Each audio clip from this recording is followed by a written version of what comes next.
তপু শেষ ওভারটা নিয়ে এসছেন। শুরুটা খুব একটা ভালো হলো না, ওয়াইড হয়ে গিয়েছে। বৈশাখী কারোর একজন জিজ্ঞেস করেন, বুঝতে হবে না, যে কোনো একজনকে জিজ্ঞেস করেন।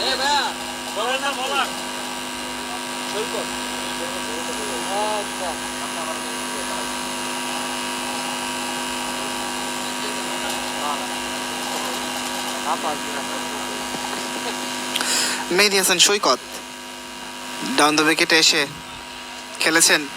দুরানের জন্য যাবেন কিনা, যাচ্ছেন দুরানের জন্য, খানিকটা ভুল বোঝাবুঝি, তবে শেষ মুহূর্তে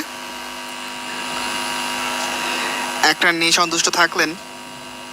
যেহেতু শেষ ওভার, ব্যাটাররা বড় শটের জন্যই যাবেন। অ্যাকচুয়ালি সিঙ্গলস এবং ডাবলস নেওয়ার খুব একটা বেশি সুযোগ নেই।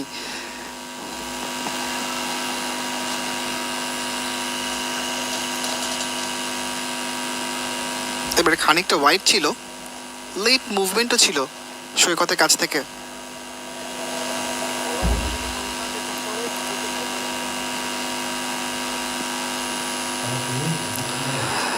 এবারে কিপার মিস করলে রান আউট হতে পারে, হলো না। ছোটা ঠিক স্টাম্প বরাবর হয়নি, খানিকটা ওয়াইড ছিল। খুব দ্রুত আসলে থ্রো করতে হয়েছিল ফিল্ডারকে, সেজন্য আসলে এইমটা তিনি ঠিক রাখতে পারেননি।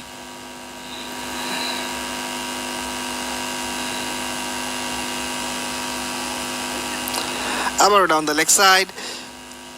এই জিনিসগুলো সৈকতকে আসলে ফিক্স করতে হবে। ব্যাটাররা খুব একটা সুবিধা করতে যখন পারছেন না, কোনো প্রয়োজনই নেই লেগ স্টাম্প করিডোরে বোলিং করার।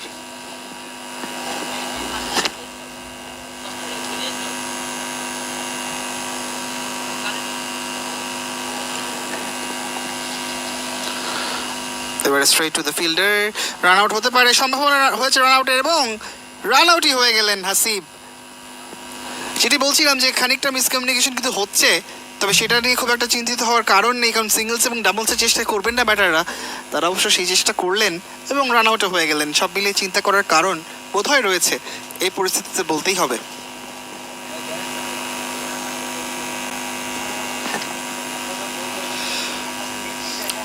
অনেকটা পথ পেরিয়ে গিয়েছিলেন, তবে এতটা পথ পেরিয়ে খুব একটা লাভ হলো না। শেষ পর্যন্ত প্যাভিলিয়নের পথই তাকে ধরতে হলো।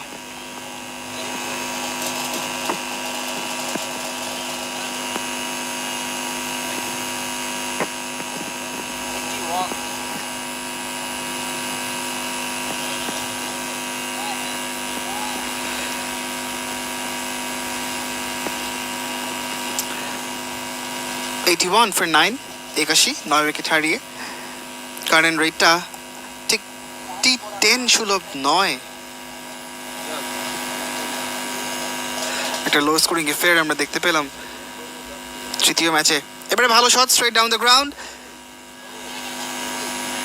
দেখার মতো ফিল্ডিং, অপূর্ব ফিল্ডিং, এবং এরকম ধর ফিল্ডিং কিন্তু বোলারকে মেন্টালি অনেক বেশি বুস্ট আপ করে। ইনিংসের শেষ বলটি নিয়ে যাবেন। এবারে বোল্ড হয়ে গেলেন, স্কুপ করতে চেয়েছিলেন, তবে কানেকশনটা পাননি ব্যাটে বলে, এবং বল গিয়ে আঘাত করলো লেগ স্টাম্পে।